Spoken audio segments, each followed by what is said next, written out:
Welcome to a new year and the start of Season 2 of Yorkton Stories.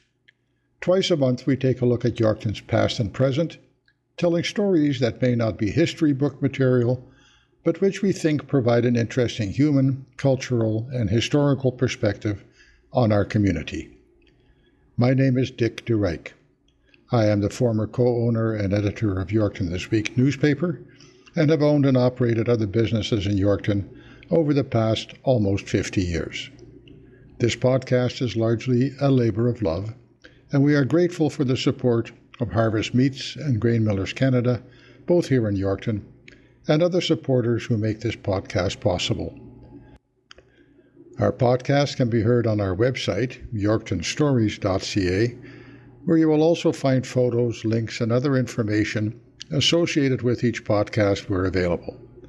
In many cases, you can not only hear the stories, you can also see and read information about the podcast topics. You can also hear them on all podcast directories. Simply search for Yorkton Stories. For a municipal golf course in a smaller prairie city, Yorkton's Deer Park has produced a notable number of good golfers over the years, going back to the 1940s and 50s, when the Homonymous brothers, all 7 of them from a farm north of the city, played on what was then an 18-hole sand greens course. Most of the Homonymous boys ended up in Manitoba, where 2 in particular, Wilf and Ted, established careers in golf, and Wilf took a run at playing golf professionally in the 1960s and 70s, competing in tournaments in Canada, the United States, South America, and the Caribbean.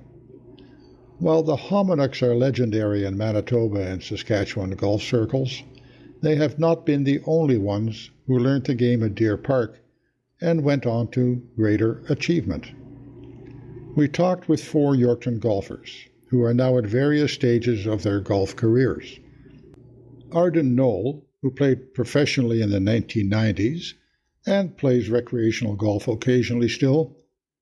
Kathy Ziglo, who had a great collegiate golf record in the U.S., but passed on a chance to turn professional. Kate Johnson, who in 2024 is going into his 3rd full year as a professional trying to qualify for U.S. tours.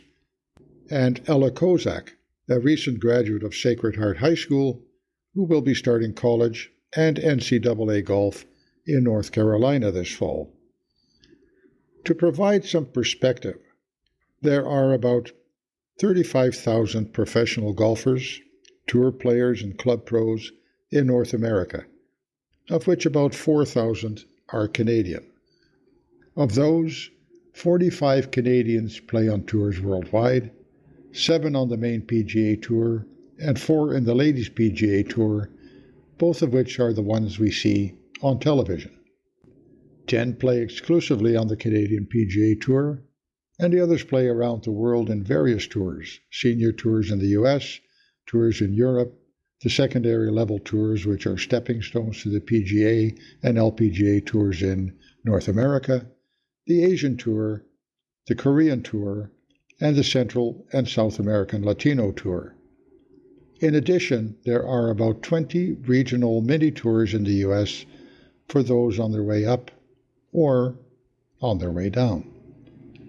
On TV, we watch the very best play for multi-million-dollar purses. And it all looks very, very glamorous. But only a few make it to that stage. And it's a tough road to get there.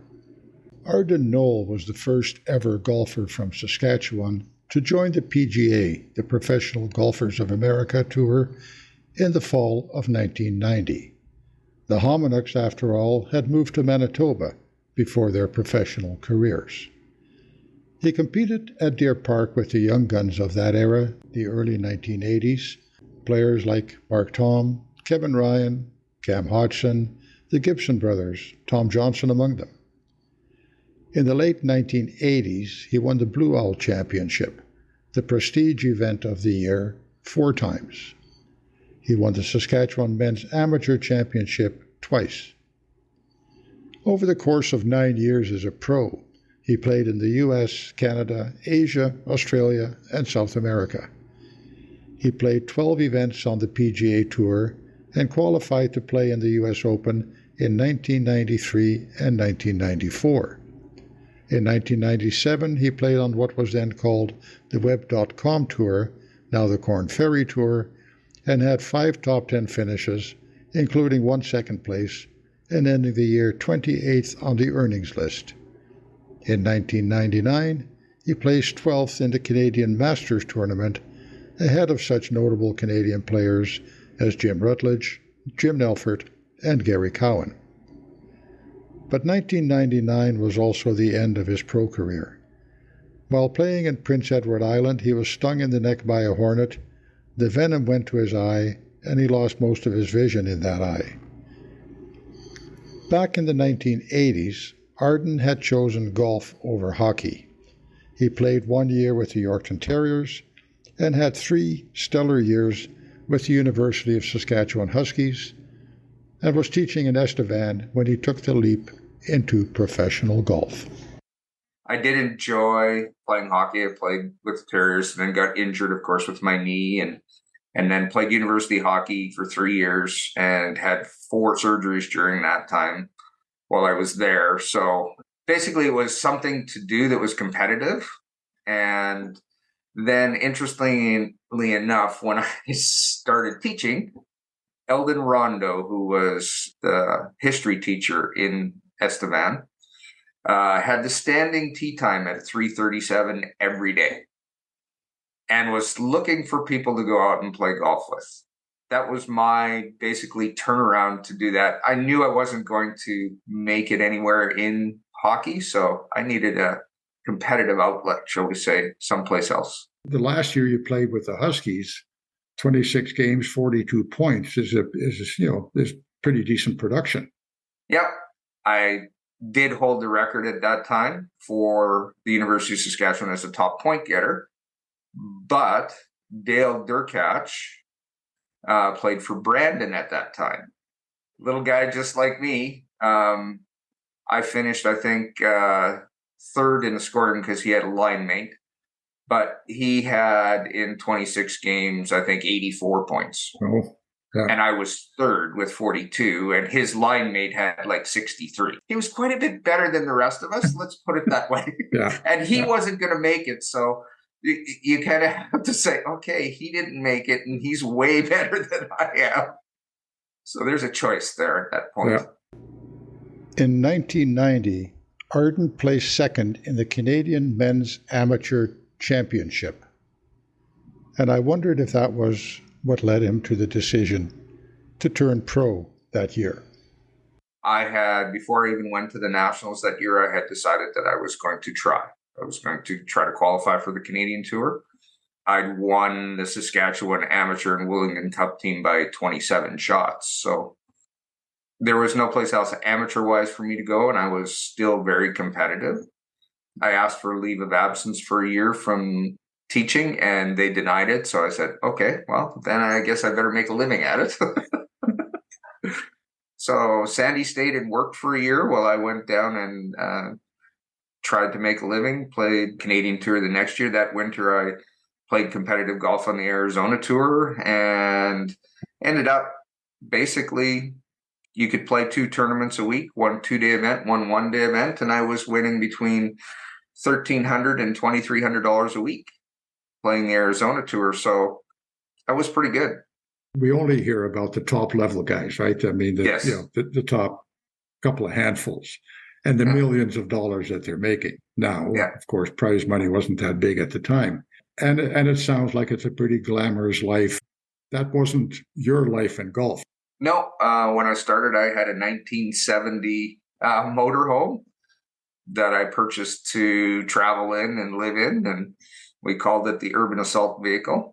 It was a 1970 Dodge Sightseer with a 400 industrial engine, and we lived in that. I lived in it for a year by myself, and then Sandy moved down, and it was 23 feet long, and we lived in it in Mesa Regal RV Park with all the retired Canadians The down there. snowbirds, And, yeah. yeah, and we were well taken care of. We would go and we'd practice. We'd come home at dark, and there'd be muffins on our step, or there'd be cookies, or something. Sometimes we'd even get a hot meal from the neighbors next door if they had made stew or something like that. So we were well taken care of. So we basically retired before we started working again after the golf career was over. But yeah, it was a lot of fun. The travel, the practice, did it get boring? Did it get tedious at any point, or were you into the game enough that it was what you needed to do? Practice and playing, because I was with Sandy, and she was there every day. She wouldn't practice all day. She'd read a book while I was practicing, but we would play every day. So it was never tedious because every day is different. Does Sandy play golf? She does. She never aspired to be a professional golfer. She just wanted to go hit the ball. She enjoyed caddying very much for us at the time. Was she your caddy? Yes, for the first 7 years exclusively. And then we had our first child, Brett, who's now 30. Yeah, and she caddied full time for 7 years. You were a lefty. Yep. 2 years ahead of Mike Weir coming on tour as a lefty. And lefties weren't all that common at the time. Was that any kind of hindrance as far as equipment? No. The interesting part about that is Phil Mickelson paved the way for us. When he won as an amateur, when he played for the Sun Devils, Arizona State Sun Devils, and won in Tucson as an amateur playing there, the equipment became no problem. Because of him, there were actually, when I turned pro, there were actually companies wanting me to represent left-handed people outside the United States. Free equipment was never a problem. Good equipment was never a problem. My first year that I played, I think I had Yonex golf equipment. They were trying to get into the industry. I said, sure, try the equipment they had. And Phil was with them. Phil Mickelson was with them. Commercial sponsorships by athletes is huge bucks now in all sports. Was it available then?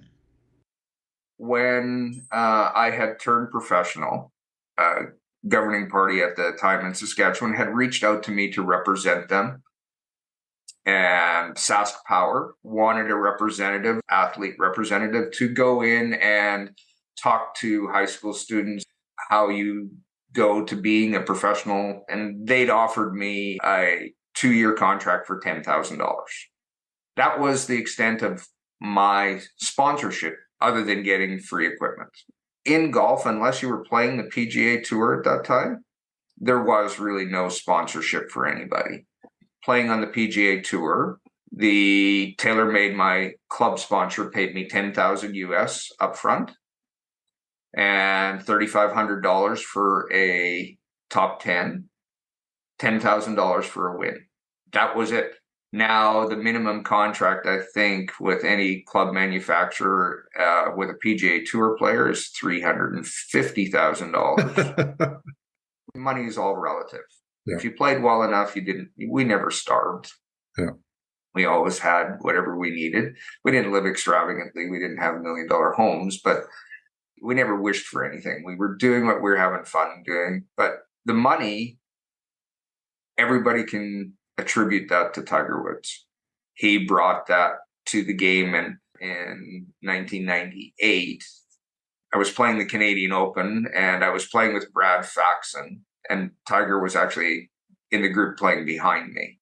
I still remember this to this day. I'm standing on the 16th green. I got a putt for eagle, and I'm standing there with Faxon, and we're talking, and we're not in a rush because there's a backup on the next hole. So we're standing on the green talking, and I look down the fairway, and the 16th hole is you hit it up to this plateau, and then it rolls down into a valley, and then you hit it onto the green. And if you got it up on top of the plateau, that was a good drive. That was 280 to get it to the top, and then 300 to get it to the edge, and you had like 230 yards in. I said, "Woo, Tiger must have had to chip it out." because I had heard how long he was, and then seen, on the range, and he goes, no. He says, that's his drive. I hit 3-wood in, he hit 9-iron in. I knew the game was changing at that point. What's the camaraderie like at that level when you're playing on the tour? Your relationship with other players? You have a group of people that you typically hang out with and practice with. When you're in the United States, it's pretty easy. They're very open and very receptive to all the players. If you're successful at anything, people want to hang around with you, and it's the veterans and all of those people that you get to hang around with. And I remember my first tournament in Australia. Greg Norman is, of course, the headliner. So first 2 rounds, I'm playing pretty well. Guess who I get paired with? We're tied for 6th, and I get paired with Greg Norman. Okay. So on the range, I introduced myself to him. I hit balls, and he said, oh, good to meet you. We'll meet you over at the tee. I'll try to keep the crowds away from you. And I didn't really realize what he had meant by that at that point. We got to the first tee, and there are 10,000 people around the first tee, and the ropes are at the edge of the tee box, all the way down towards where the fairway goes. To me, Dick, it looked like it was 4 feet wide. Yeah. And I could not literally get my tee in the ground. I put the driver away, threw a 2-iron on the ground, and stood over the ball and said, please don't hit anybody, please don't hit anybody, and just ripped it right down the middle. And we're walking down, and we get past the crowd, and he goes, that was really good. That was impressive. You hit a 2-iron off the deck with all of those people there. He said, I'd have shanked it into the crowd. He was really good. He always let me putt out first, because the crowd would just run. He was amazing. He was one of the nicest stars at the time. He was number 1 in the world, but he was amazing to me. You'd played in the U.S. Open, 93 and 94. Yes. 93, Baltusrol, New Jersey. Yep. Tied for 62nd place. Yep. Tied with Hale Irwin. Yes. You were 1 stroke better than Justin Leonard, Brad Faxon, and Fuzzy Zeller. Mm-hmm. You were 2 strokes better than Nick Faldo and Jack Nicklaus. What did that feel like? It was good. Another story there. I'm standing on the 3rd tee, which was par 3 over water. The only par 3 over water. And it was like a 185-yard carry over water. And Sandy had not been feeling well overnight, and she wasn't caddying for me because she was pregnant at the time. I get to the 3rd tee, and I'm standing there, and there's a delay because the group in front of us had run into some trouble. So the USGA walking marshal with us comes up to me and says, Mr. Knoll, I thought I'd let you know that your wife's just been taken to the hospital, and I'm sorry. And he turns around and he walks away and through the crowd. And I went, am I supposed to leave? Am I supposed to go? I have no idea what to do, but I said to the guy I was playing with was Tom Watson. And Tom says, let me find out. So he goes to the guy and rips him a new one. And then he calls down on the radio, and then he said, my wife had told the guy on the radio, no, he's supposed to continue playing. Sandy said, she's supposed to continue to play, right? So I bogeyed the next 6 holes. It wasn't until after the 9th hole that I came walking in, and the ladies from the USGA came down and said, no, your wife just fainted on the golf course. It looks like she has a bladder infection. The doctors have taken her to the hospital here, and she's just going to be monitored. She's fine. She wants you to go play. And then I shot 4 under on the back 9 to get back to 3 over for the day. But I had a really good run. I birdied 3 of my last 4 holes to get back to that. But Tom Watson says that was pretty impressive on the back 9 to play like that. I said I couldn't believe that somebody would do that. Just not even think. Your wife's just been taken to the hospital. Well, now what do you do?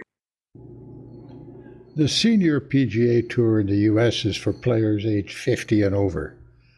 When Arden was 49, he had some thoughts about a comeback. Well, I thought I'd give it a try. I didn't really like the work that I had to put into it at that point, so I didn't put in a lot of the work. Plus, when I turned 50, I had my knee replaced. It was a bit of a struggle because it was not a whole lot of fun to try to practice, and when your knee's in such bad shape. I could still hit the ball, but it was a real struggle just to even walk. Yeah, and so got my knee replaced, and it's been fine ever since. The eye issues caused by the hornet sting, which ended his pro career, also meant that it affected his view of golf after he left the tour. When I lost the vision in one of my eyes and I lost my depth perception, golf became not very much fun. Could still hit the ball just fine, but the short game became quite a bit of a challenge because everything looked, if you're looking at a 10-foot putt, it looked 15 feet. So I didn't enjoy the game from that perspective. I enjoyed being out on the golf course and playing golf with friends or family. I just didn't enjoy the frustration that came with it. I got stung in the neck by a hornet. Venom went to my eye and destroyed the retina in my right eye. Well, 80% of my retina. I went into anaphylactic shock playing in a pro-am in Prince Edward Island, and I was playing with a doctor. He administered an EpiPen to me and then put me in his car and drove me to the hospital, and I was there in 16 minutes. When they got me into the emergency room, my blood pressure was 50/30. So I didn't have but 7 or 8 minutes left. So they administered steroids and whatever they could to get my heart rate up. And so I'm happy to be here. It could have been a lot worse. Yeah. Right? When you play now, have you adapted to that situation? Yes. Yeah. Yes. It took about 2.5 years for my other eye to become the dominant eye. It just takes time, right? Your body adjusts. Yeah. I played 3 rounds of golf this year just because we were so busy, and it was a crazy year. Son getting married, mother-in-law moving in with us, her moving from Saskatchewan to Kelowna, fires. I shot 9 under my first round at Shannon Lake Golf Course, and then I shot 1 under at the Harvest, and then I shot 1 over at Kelowna Springs, and said, it's getting worse, so I'm going to just shut it down for the year. I'm finishing the year under par, so that's a good year. But he has fond memories of his golf career and talks about his proudest moment. I was playing the Canadian Open at Glen Abbey. Jack Nicklaus and Greg Norman are there for the tournament when they were still playing. And I get to the 3rd hole, which is a par 3. And it was at that point, the putting green was next to the clubhouse, and the 3rd tee box was by the clubhouse. There's a huge crowd around the putting green and the area where we walked to the 3rd tee, because Greg Norman and Jack Nicklaus were, of course, putting and practicing. It wasn't because I was playing the 3rd hole, for sure. I made a hole-in-one with all of the people around, and when the ball went in, and everybody around me and the putting green, because you could see the hole from the putting green, the cheer was so loud it actually scared me. And then I'm walking off the tee, and I've got Greg Norman and Jack Nicklaus, applauding me. You have been a successful football coach in Kelowna. Yes. And I'm thinking, okay, hockey I can understand, golf I can understand. You don't have a football background, do you? Other than that, I played a lot of football in, the pickup games. But when you're an athlete, or when you love sports as much as our family did and as much as I did, you study the game enough to be successful at what you do, and understanding. And it's about motivating people to be their best, and understanding that the game is never perfect. and that you have to work within just guidelines of how people are supposed to do their job and protect the people around you. And if you do that as a coach, you will be successful at any level. But it's managing the people and teaching them how to win and teaching them how to be successful and not to be disappointed and what motivates you to be better. That's all that coaching is. And I had wonderful staff around me too, wonderful, ex-CFL players, and John Helton, Chuck Liebrock.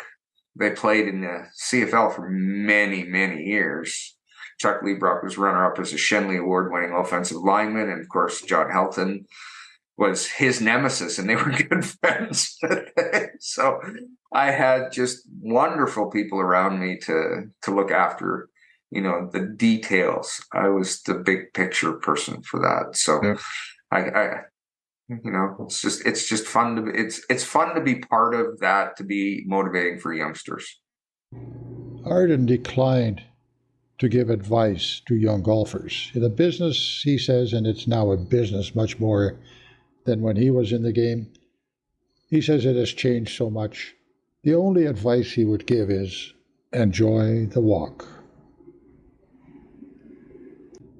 Kathy Ziegler was and continues to be a phenom in ladies golf in Saskatchewan.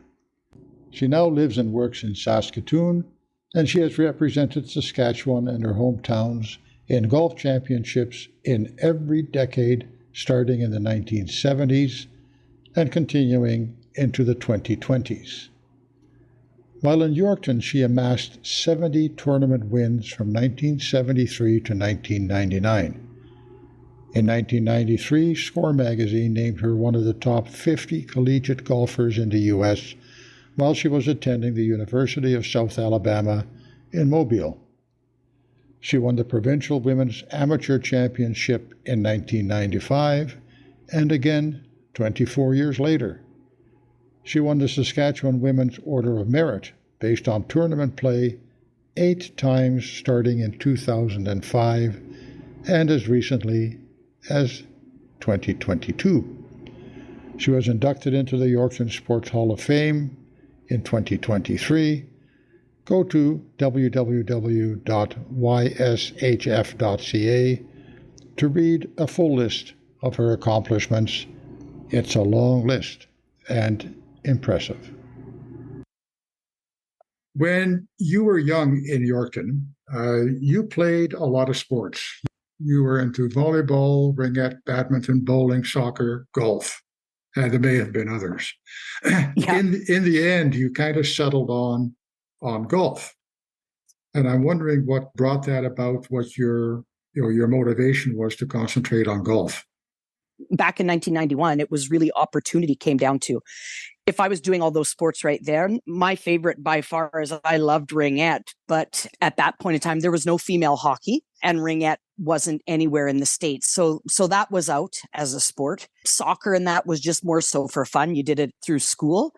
So golf was really the one that I did enjoy it and I loved it. I loved ball as well, but it became at about the age of 14, 15, it became you're either going to play golf or you're going to play ball because they're just not complementary sports. I just decided to go down and stay with the golf route. Who taught you golf? Were you self-taught? Did you have a coach? I mean, now everybody has a coach, but I don't know what it was back then. Right. Yeah, once it was much different back then because growing up at Deer Park in Yorkton, no golf pro, no driving range. So I was self-taught, but with a lot of guidance by family. My mom's sister and brother-in-law, 2 sisters, brother-in-laws, all of them are sports Hall of Famers in Manitoba and Saskatchewan for golf. Who's that? Marg and Ted Hominick and Pat Piper. I didn't know that. Your mom's related to the Hominicks. Yeah, so those are my Ted Hominick's my uncle. So needless to say, lots of guidance there, right? I would go visit Aunt Marg and Uncle Ted at their farm in Selkirk, and we'd have a shag bag, and he'd have me hitting golf balls in the front yard. So, needless to say, Dick, there was a lot of mentoring that way, but it's just changed so much. Probably at the age of 17, I believe, was the first time I came to a might have been 16. I came to a golf clinic in Saskatoon and went to Riverside and saw Larry Uinishin in a short game clinic sponsored by the Saskatchewan Ladies Golf Association back then. And then went to another clinic at Greenbrier and worked with Pete and Dave Semko. And I ended up staying with Pete and Dave Semko for the next couple summers in that. So they did help me. They did help me along the way, but that was getting a lesson twice a year, maybe. So in my playing ages from age 7 when I started to age 18 when I went to college, I probably had 10 lessons. How would you describe your golf swing? Were you classic? Were you improvising? Quick tempo, kind of like Nick Price, but over the top. So I had a banana. I had a slice, which I corrected once I got to school. But I think that's your typical. I mean, I don't know what the stats are, but I would think that most golfers, when they're starting, slice is kind of the common thing, right? So that would have been me. I was strong, so I hit it a long ways. And yeah, that was pretty basic golf for me, for sure. You went to college on a scholarship. Yep. Did you apply to lots of colleges? Did you zero in on one? How did that process work back then? Back then, there was the scholarship Bible was called the Ping College Guide to a Golf Scholarship. And in there, it had listed every school in the States, whether it was a junior college, NCAA, Division 1, 2, 3, NAIA, whatever it was. It listed every school in the States that had a golf team. So what you kind of did was, and they would list what is the tuition, what's kind of the max scholarship, what division do they play in, so forth. So basically what we did, went through there, we wanted to be obviously as far down south, kind of goes, Dick, I mean, it makes sense. The farther south you are, it was kind of not necessarily the better golfer you were, but I didn't need to be moving from Saskatchewan to Michigan. I didn't really feel that I was going to gain that much there, right? So you wanted to get as you wanted a longer season, right? That's right. That's right. So I tried to get down as far south as I could, and so basically I had narrowed it down to University of South Alabama and the University of Birmingham in Alabama and the University of North Carolina, Wilmington, were the three that I kind of narrowed it down to. And then I ended up choosing the University of South Alabama. At that time, was there lots of opportunity for women, girls to get scholarships? Ladies golf was, compared to men's golf, was not nearly as prevalent then. No, that is true. But they made the NCAA rule. They had to give equal opportunity to male and female. So if they were offering male scholarships, they had to offer female scholarships. So really, you ended up back in those days, there was probably, Dick, more opportunities for females than there were people to fill them, to be quite honest. I probably had, now some weren't very good, but I would have had 40 scholarship offers. There was a lot of opportunity, and they loved looking at people from Canada because common sense, if you've got a person who lives in Florida who has an average score of 75, and you have a person in Saskatchewan who has an average score of 75, well, that person from Saskatchewan golfs 4 months of the year. Person from Florida golfs 12. Yeah. So a lot of the recruiting, like anything, right? The big schools would get the big ones. Stanford gets your Tiger Woods. The big ones are going, but now they go to Europe and they would go to Canada to fill the rest of their teams because they had so many spots. You played on the team for all 5 years that you were there. Yep. Was there an initial period where you were riding the bench or did you get lots of play right from the start? I got in the game right off the start. Yeah, my first year, I was 9 out of 13 for qualifying. So I was kind of, and the second year I was in every tournament. After that, I never sat out a tournament. It was pretty much game on and go. We talked about the options she had as a top collegiate golfer in the United States of what to do after graduation. She would have had a choice of careers like, did you want to be a tour pro? Did you want to be a club pro? But she felt she wasn't skilled enough to teach golf, which is what club pros do. Before I went to college, I had said that golf was going to be a way for me to get my education I had never wanted to sink a putt for money. That was never something that I wanted to do. When I had success in university, the way it works there is whatever scholarship you get in your fourth year, you automatically get in your fifth. So you're basically there, you're hanging out for a fifth year. And then back then, they would automatically give you a student visa for 1 year after you graduated.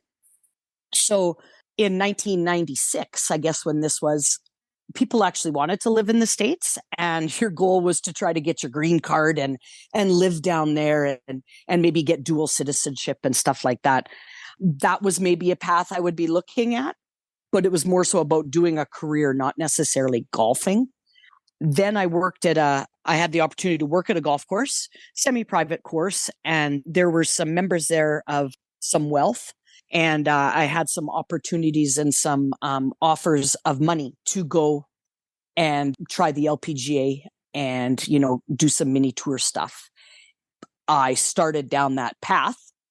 I did one professional tournament just as on a sponsor's invite. I didn't even make the cut. But it was even at that point in time, I was half-hearted doing it, Dick. And I knew after doing that and sending in my registration for LPGA, qualifying and doing all that, that was never my plan. So I went to my boss's office and I said, Chris, thank you very much for the opportunity, but I'm giving my 2 weeks notice. And he goes, you're heading home. Hey, I said, I am. And I packed up my car and I drove home. That was the end of chasing the career. The chase is tough. I mean, there was a girl that I'd played against in Alberta. She was a better golfer than me. I mean, you know who's better than you. I mean, you're pretty, you get it, right? I mean, she was a better player than me. She did well in college. And she played 1 year of the mini tour and she made $65. $65 in 1 year was her prize winnings. And she was 2 years older than me. And that was in, Dick, that was in the back of my head. I'm like, she is way better than I am. And she made $65. So whatever, like those things just solidified it for me, Dick, that was just not meant to be my path. That wasn't going to be my path. And I was totally fine with it. You've got a career. Yep. But you're still playing a fair bit of golf. Yep. You're certainly, by the results that you're getting at tournaments around the province, you're still there at the top. How much time do you spend? How much do you play in a year? I would play probably 50 rounds in a year. I stopped going to Canadians years ago because once again, when I played as an amateur and played in Canadians, if you could average high 70s, you easily made the cut to top 40, right? And if you could be around that 75 mark for 3 days, you would be placing in the top 15 to 20 of amateur golfers. Now, 275s would barely get you to the cut. And if you're not 8 under, 5 under, 6 under, you're not even in the top 10. Like it's now a training ground for kids from Korea and South Africa and Canada and United States. It's just a total different.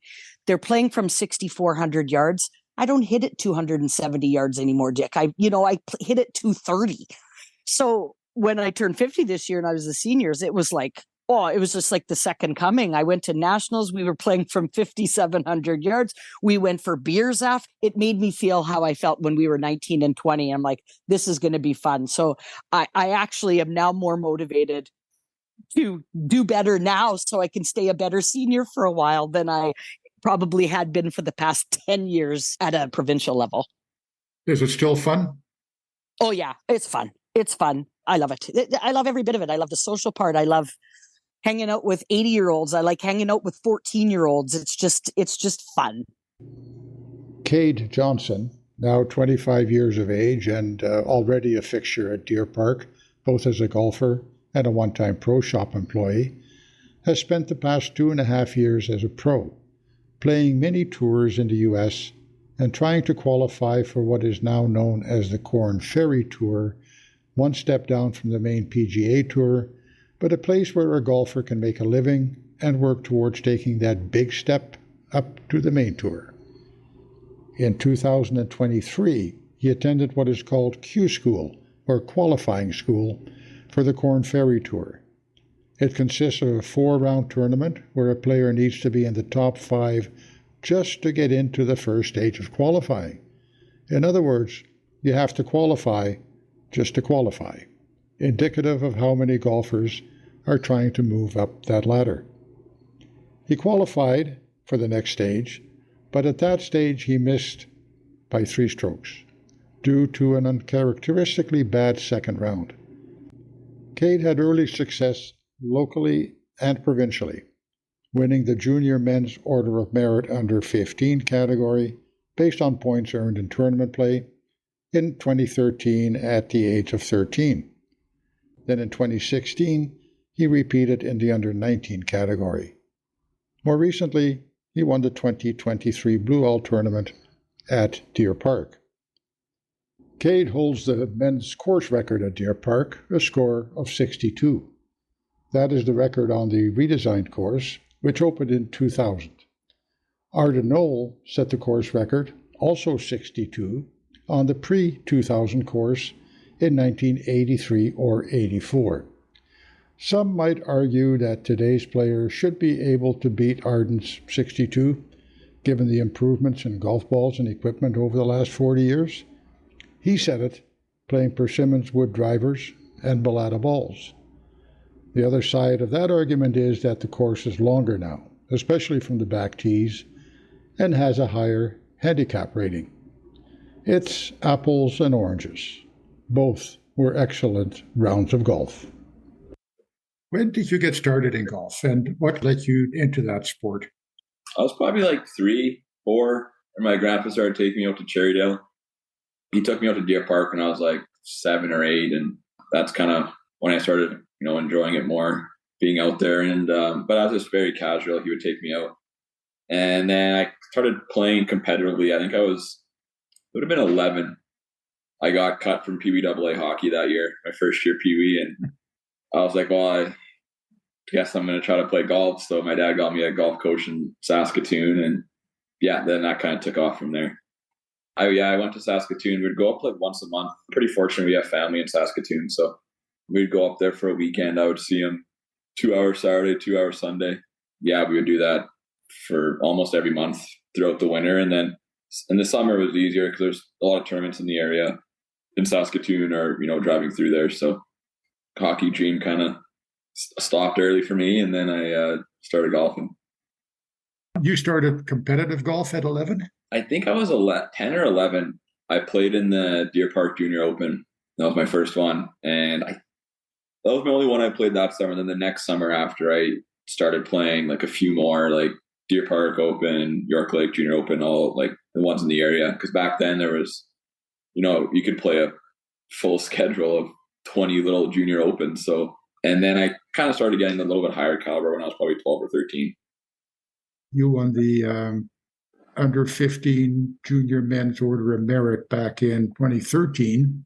Yeah. So obviously you had been playing some provincial golf because that's based on provincial tournaments. Yeah. Yeah. I played, my first big one I played in was the men's amateur in Yorkton. Matty Procession was in contention that year. Yeah. I was 12. My coach wanted me to play in it, but he gave me a goal. I couldn't play in the tournament unless I broke 80 from the black tees at Deer Park. And so I was 12 and I just grinded all summer to try to break 80 from the black tees. And I remember the one time I was close and I should have done it. And I think I hit one in the bush on 17 and shot like 81. And I'm like, shoot. And then it was kind of like getting close to the timeline. So and I finally did it. So I got to play the AM there when I was 12. And I don't remember much from the tournament at all.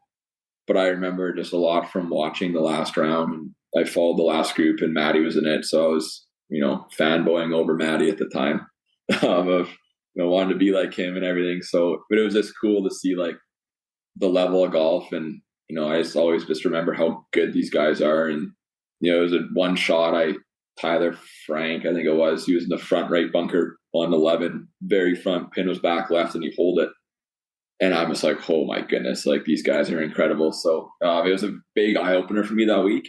And I think it got me a little bit more comfortable with, I think the next year playing my first junior and then once I turned 14, I was, junior and am every year. So I think playing in it early just gave me be a little more comfortable. So when I did get older, like that year you mentioned, I was pretty comfortable playing in higher caliber tournaments by that point. You ended up going in 2016 to Southern Arkansas University. Yep. You were a mule rider. A mule rider. Yeah. I noticed they have a rodeo team as well. So obviously that's a big thing down there. They do. Yeah, they do. And they have a lady who rides a mule up and down the field at football games. So like the horse at the Stampeder game, except it's that's right. Same except thing, it's a mule. The mule, yeah. How did you end up there, and what did it take to get admitted there? Were you on did you get a scholarship? Yeah, I did. I was on academic and athletic scholarships. So that was the one thing my mom really instilled in me was good grades. And so I did it pretty well in high school and was able to get a decent academic scholarship when I got there. But how I ended up there, it was really almost by accident. I wasn't supposed to really even go there. I had 4 offers coming out of high school. 2 of them were like North Central, which were snow all the time. One was a school that was going to cost $80,000 a year. So that was basically out of the question immediately. And then the other one was a school in Missouri, and I decided Missouri, and that's where I was going. And kind of at the last minute, the coach pulled the scholarship. And I was like, oh, well, now what do I do? And I emailed this Southern Arkansas coach, and he got back to me. And, by the time we had some chats to when I signed was a month, maybe. I got very, very, very lucky. My coach was amazing. Like, I'm really close to them still. Golf course was amazing. Weather was amazing. So, it was very, very lucky for me just how it turned out. In the last couple of years, among the top golfers, you and Roman Timmerman from Saskatoon. Yeah. Was that just coincidence that you both ended up in Arkansas? Because I'm thinking, 2 Saskatchewan golfers that probably know each other end up on the same team in Magnolia, Arkansas, which is exactly not on the map when you look at it, when you're from Saskatchewan. Roman and I were really good friends for probably like we were 14, 15, just playing junior stuff together. I think we went to 4 junior nationals together. We went to 2 men's AMs together. One when we were both very young, our first year, like 17. Yeah, we were both 17.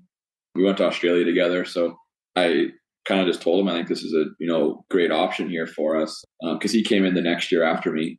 Just told him like our game's going to get a lot better here. The course is amazing. Weather's great. So he came down for a visit, and he really enjoyed it. So it was, I think, a little bit of a comfort level for, not just him, but for me too, having somebody to, when he comes into school, he knows somebody already on the team and kind of show him around. And like when I got in, I was very fortunate. There was 2 Canadians on the team already. I didn't know who they were. They're both from Ontario, but I at least had them to kind of take me under their wing and show me the ropes pretty quick. So it was fun to spend 4 years with him at school. And then now we're both have turned pro. So we spend, I would say majority of the time together, live together and travel together as much as we can. What kind of goes through your mind when you're thinking, okay, I want to turn pro? Because obviously money is a factor. Mm-hmm. Travel is a factor. There's all sorts of things that must go into that kind of decision making. The easy way to put it is that's all I wanted to do. I didn't think a lot about that other stuff, to be honest. It may just be more naive. I didn't think like, oh man, like, I got to pay for everything. Like, I got everything is out of my pocket. When I went into school, I didn't really, it was a dream, but I never really thought I was going to do it. When I turned pro in 21, COVID obviously was the year before. And so there was no real Canadian tour that year because they couldn't cross the border and whatnot. So we played this modified Canadian tour, I guess you could say. And I played 6 events and made sure I had enough money for these 6 events to get me started. And I think I came, I don't know, I top 10 in my first 3, like 9th and 8th and then 5th, I think, in my first 3. So I was like, okay, I think I can compete out here. So it was kind of it was a really great way for me to get into it. Play 6 events at the end of the year, see where my game stacks up against mainly Canadians. And then we'll go from there. So then I started to learn a lot more about how much it's going to cost, and obviously getting the sponsors, which is like the biggest thing for me to be able to do this. You need funding. Once I decided, okay, I'm going to keep doing this, then it was more of a thought process of how I'm going to do this. The average Canadian takes 7 years to make the PGA Tour, LPGA Tour from when they turn pro. It's a grind for a while for sure, especially Saskatchewan, Manitoba, parts of Alberta. We golf 5 months a year. So that's why I think Canadians statistically take longer to get to the PGA Tour than, say, Americans or any other, nationality, South Americans. But yeah, I think you just got to kind of put your head down and, keep working at it. It's expensive what Cade is doing. Entry fees, travel costs, just the cost of food and accommodations. But he's had a lot of help locally from people in town and at Deer Park. Talking to Rob Kozak with Remax, he was like, hey, you're going to turn pro. Remax would be very interested in hopping on board to help you out. That was awesome.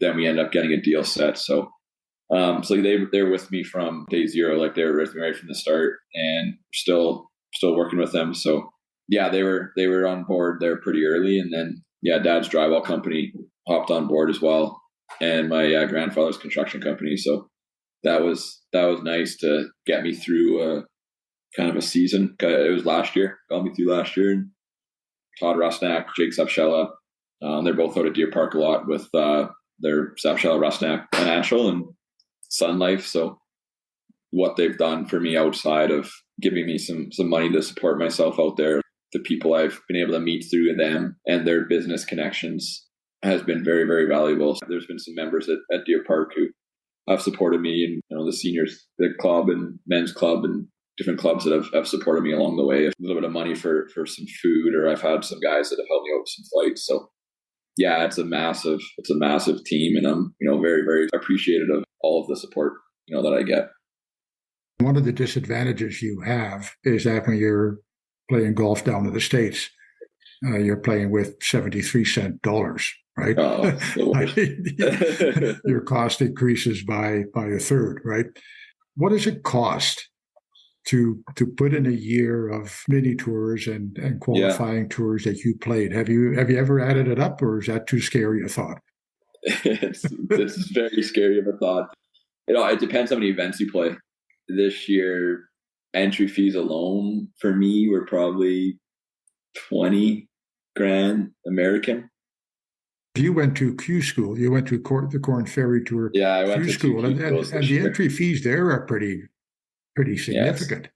Yes. Yeah, $6,000. Yeah, and then when you add the 73 cents on the dollar, it's a guy trying to make the tour has to pay $6,000, and they get 1 week. There's different stages of Q school, and I played really well in the first one, and I came fifth, and I got to go to the next one. Yeah. Next one I played solid. I one bad round, 100 guys, and 19 of them get through to the next one. And the level of competition at that first stage of Q school even it's crazy. It's all former Corn Ferry Tour guys, a lot of PGA Tour guys. I played with a guy that played in the U.S. Open at 14. To go have a good week and get out no status out of it and be down $6,000 is, I probably put on 40,000 this year on my car. So I don't know, the gas, travel, hotel rooms.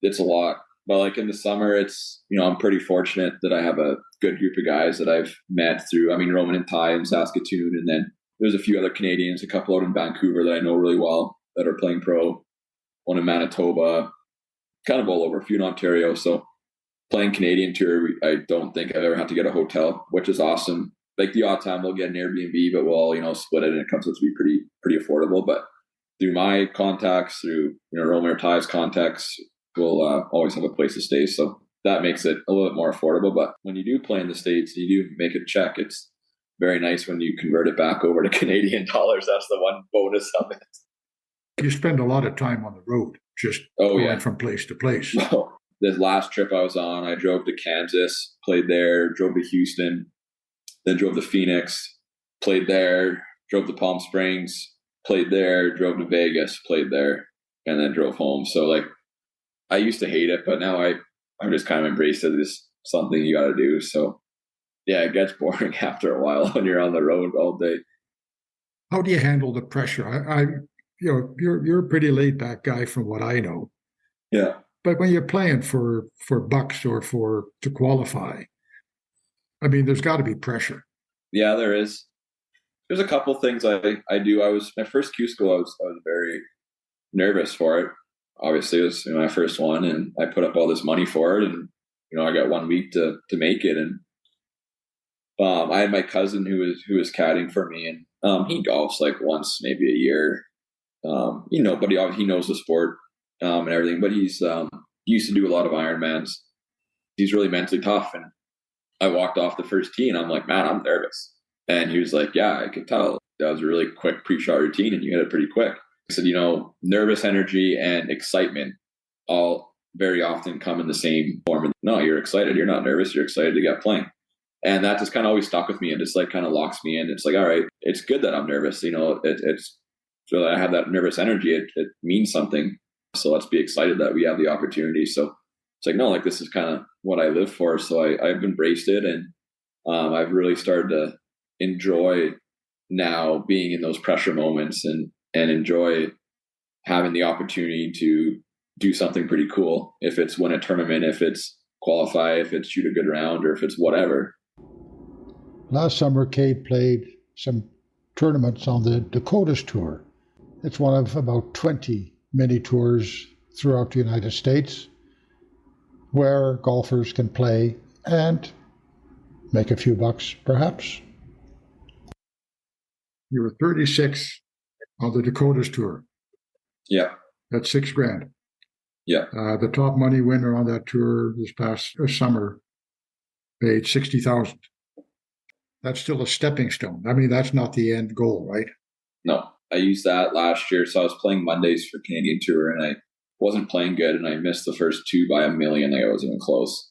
And I just wanted to start, play tournaments. So I think I played 3 of them. I believe I played 3 events, and it kind of got my game back going, like being able to play a full event, being able to be in contention. So yeah, you're exactly right. That's a stepping stone for to try to get some experience, to get comfortable playing for a win, to get comfortable trying to make a cut, which is like, it's super hard to make a cut out there. I think the one I played was like cut was 6 under after 2 days. So there's a few guys that can make a little bit of a living on there, but like I made $60,000, and I mean, if you played 15 events, that's $20,000 of entry fees. It adds up, pretty quick of the expenses on that tour. But there's a few guys that have played it for a long time that I met out there, and it's just a blast they have out there. Like it's almost like there's a lot of them. It's just a boys' club. Travel from week to week, go to the local bar. Having spent a few months at home in Yorkton, Kate is going back to golf this month, and I asked him what the future looks like. I've always been very honest with myself where my game is at, and I'm not going to be the one that's going to keep plugging away, even though deep down I believe I can't do it. And there's a few positive notes that I could look back and build on this year, like missing the PGA Tour tournament by 2, and having chances, being playing well, missing Q school by 2, playing really well, playing against great competition. And so that gave me some like confidence boost. Like at the end of last year, I played Q school in Europe, and I finished that, and I'm like, oh my goodness, like I'm not even close. Like I played a practice round with this guy last year that played on the Corn Ferry, and I'm like, oh man, this guy's so much better than I am. And it was a practice round, and I could just tell just how we hit the ball. But now after playing this Q school and playing the year, I'm like, okay, like I can see it now. Like I'm getting close. And my coach is also like that. And I have a coach in Phoenix I've worked with for 2 years, a year and a half now. Right before I left, we were going to have a meeting, and I was a little nervous. He was just going to be like, yeah, like I don't see it happening. But it was the complete opposite. So, and I really trust his opinion. If he sees it in my game, then, I fully believe that. But obviously at the end of the day, it comes down to me. And if I think I can do it, I'm going to keep playing. And if I don't, I won't. As of right now, I'm still all in for it. Ella Kozak completed high school at Sacred Heart in Yorkton at the end of the fall of 2023 semester, and she will be starting college in the fall of 2024 at Western Carolina University in Cullowhee, North Carolina, a town of about 10,000 people in the Smoky Mountains, close to the South Carolina border. This summer she will be playing locally, provincially, and nationally before heading to university. Her golf accomplishments over the past 5 years or so, locally, provincially, nationally, and south of the border, have earned her a full ride scholarship at the university, covering tuition, educational material, housing, meals, and golf equipment. She will be joining an NCAA Division I golf team. In 2019 and 2020, Ella won the Saskatchewan Junior Women's Order of Merit under age 15 category based on tournament play, and in 2022 won that title in the under 18 category.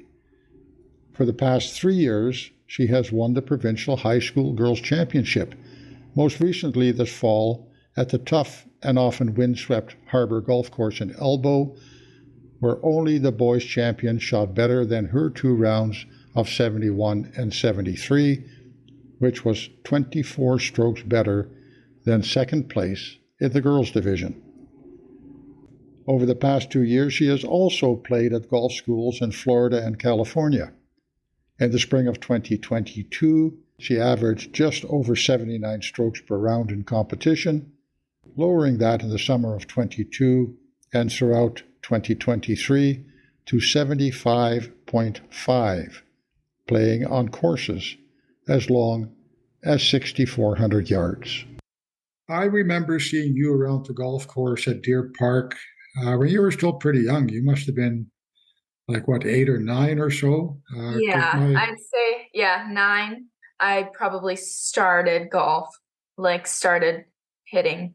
Don Kunkel was a friend of mine, and he ran the restaurant there. And we'd be visiting, and he'd say, there's a young girl out there she's going to be a good golfer. And that was you. That was you that he was talking about. Really? What got your interest in golf, and what made you stick with it, which a lot of kids don't do? Well, I was in a lot of activities as a kid. I was in dance. I was in, we tried soccer for a little bit. And just, my parents liked to put me in everything until something really clicked. And I was a really big speed swimmer I did it for 10 years. So I was doing that at the time. And then I was introduced to golf just by my dad. I'd go and hang out with my dad and just watch him. And I'd be I remember being fascinated by the ball, just shooting off his club. I was like, how does that work? Yeah, I picked up a club and I kind of fell in love with it. And I just haven't stopped. So it was always a battle between, I guess, if I wanted to do swimming or if I wanted to golf. And then there was a point in time around 13 or 14 where I was golf is my thing. I'm choosing golf and that's it. Every other activity was gone. It was golf. And I'm so happy with that decision, because I just feel I fell in love with just the aspect of the game and, the people and the respect of the game. And just everything about it. I really liked it.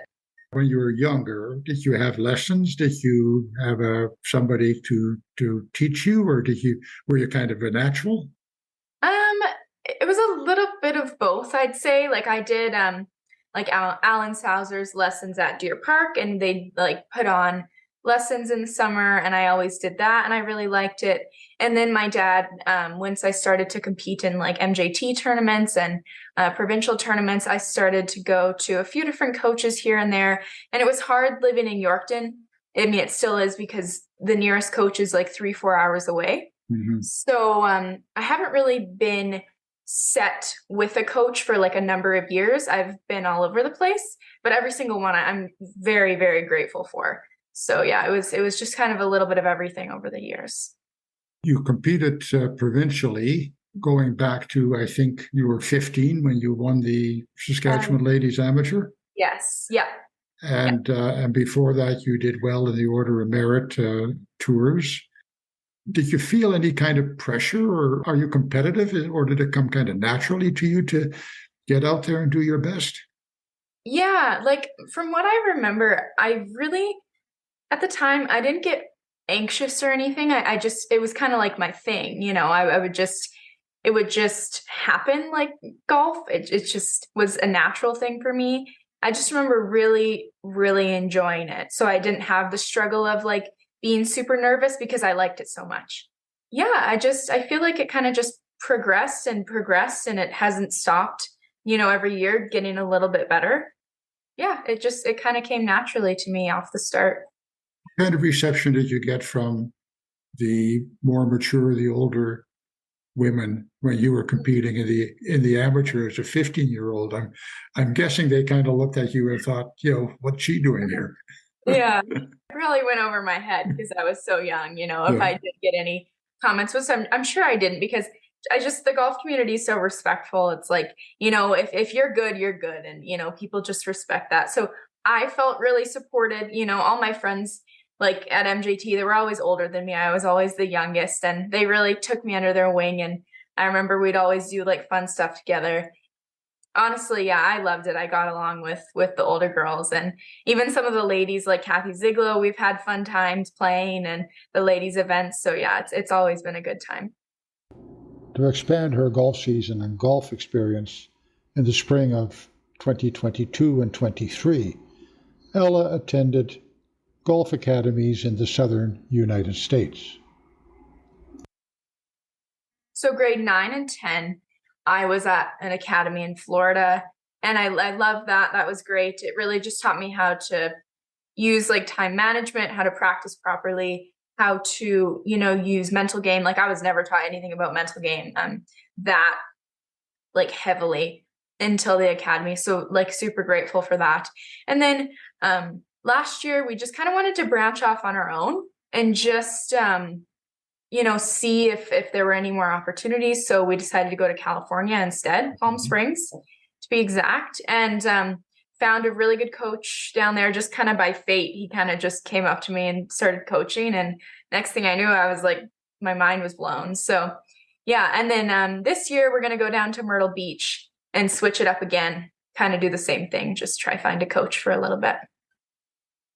So you've played on some pretty impressive golf courses, Torrey Pines among them, and some of the longer courses, because you played some courses, competitively that are like 6,200 yards, 6,400 yards. Was that intimidating at all, or you take it in stride? I find that the bigger tournament I'm at, the better I play because like I look up to a lot of the girls on the tour, I look up to some of the big players. So when I played US girls, just being around that type of competition and just the vibe that you got from the girls, because they were just like ridiculously good. I felt like I belonged in a sense. I felt like I was meant to be there at those huge events, which kind of surprised me a little bit.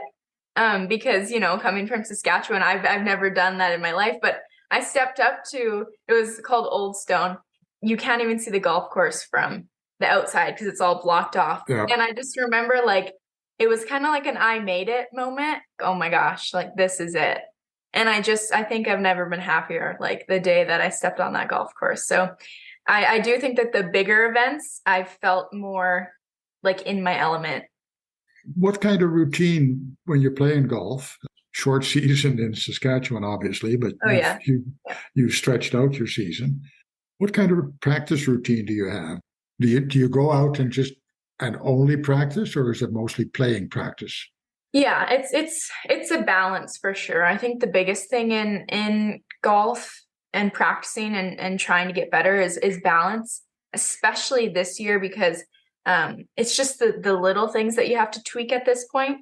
Because, when you're younger, it's trying to get the ball off the tee. But now it's I need to hit this shot 5 yards further or 2 yards further or less, So for me, it's short game is huge, practicing short game. So normally I work a good hour, 2 hours on that, on the putting green. Some days I'll only do short game and take a break on the range because I believe quality over quantity. When I'm on the range, I can't just hit 100 balls aimlessly and then leave. I'd rather hit 50 and after each one step back and what was that like? What could I have done better? Taking videos, doing drills, because there is time for just repetition. But when you're working on a swing, you'd rather do, like a drill or something to get you into the groove or the muscle memory. So for me, it was a lot more short game, but then still a lot of range work. And then we're thankful at Deer Park that in the evenings, it's not as busy. So I can hit a few extra shots. Like wedges was huge. I'd throw 3 or 4 from like a few different distances and do like a 30, 40, 50 like wedge combine out on the course, like in the evening. And just practicing different angles with like driver, like reading greens and all that good stuff is in the summer. So summer is a lot about, keeping my game sharp because I have to go to a tournament every weekend, but also, like practicing like the little things that you wouldn't think of. Whereas winter, it's more of just, you have to have that repetition because you can't practice chipping and you can't, putt other than like on the straight line, which isn't ideal. But they're definitely very different. Like winter, we have a simulator and a net set up in my dad's office. So thankful for that. We used to do it in the garage, but it would like die after 5 shots because it was so cold and like it would shut down. And but so I'll do that. And then just mainly, we'll take a video every time and tweak it and just still working on what I learned from my coach in California. So very different. Practice sessions. I imagine when you get to university, I don't know how much information you have, but there you would probably be subject to more of a routine. Mm-hmm. That's why it was so beneficial in Florida, is because we had that structured routine. From 8 a.m. to 11:30, it would just be circuits. So like a putting challenge, a chipping challenge. You'd hit like 50 drivers and work on like chip outs. And then we'd have lunch and then we'd play. So I think that that's going to help me a lot in my college years because I'm used to, I have to get this, and this done by this time and then, move on. When you were applying, I remember playing through you on the 15th at Deer Park one morning during the week. Mm-hmm. There was a fellow with a drone. I think he recorded your whole round at Deer Park. Yeah. From various angles with a drone. I'm assuming that was part of the package that you put together to apply. Was that a clincher, or was that common? Do most of the golfers do that kind of thing? I'd say it's common, but we really wanted to make something like stand out to colleges. Whereas, like, hey, we're putting time into this, and I really want to show you what I have to offer. So actually, a lot of the schools that responded, that was their main thing that they talked about, was that we loved your video you made. We loved, we got to know a lot about you, and, seeing my swing from like a drone angle and not just like a regular video is good for them to see too. So I'm super thankful for my cousin did that with his drone. So that was how many schools did you hear from? How many offers in total did you have? Serious offers would 3. Yeah, the rest were just, communicating back and forth, but just didn't, fit. When you're down in North Carolina, is that year-round golf or? Almost. Yeah, I think they have about a week where it's like too cold to golf. But other than that, it's way better than here. So. Well, anything is better than, than Saskatchewan in the wintertime. What's ahead for next year? What are you looking forward to? What are your expectations for yourself? Yeah, I'm very, very excited about college golf. And I think like almost having a little bit of a team aspect compared to golf normally being like it's just you and only you. So I'm really, really looking forward to just being on like a team environment where everyone's rooting for everybody. And there's a little bit of competitiveness with, making the roster and making the going to the tournaments. So I think what I'm most excited about is just like really playing college golf. I've always wanted to play college golf. I always watch it on TV. So I just can't wait to actually be doing that and, be at all the tournaments and traveling with the team. Like travel, I'm really excited about because we get to go so many cool places. And the girls just went to Japan. Actually, they just got back. So and hopefully the team from Western Carolina. Really? Yeah, I think Puerto Rico they go, and yeah, so I'm really looking forward to the travel as well. Perhaps a premature question at this stage of her life, but I did ask Ella if she has ambitions or has even thought about what might happen after university. Would she want to continue in golf?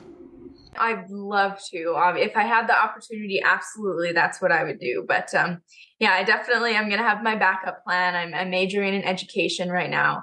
So that's the plan. You know, I've always wanted to be a teacher. So far, that's my backup plan. But if I do get the chance to ever branch out in the golf world, absolutely, I would.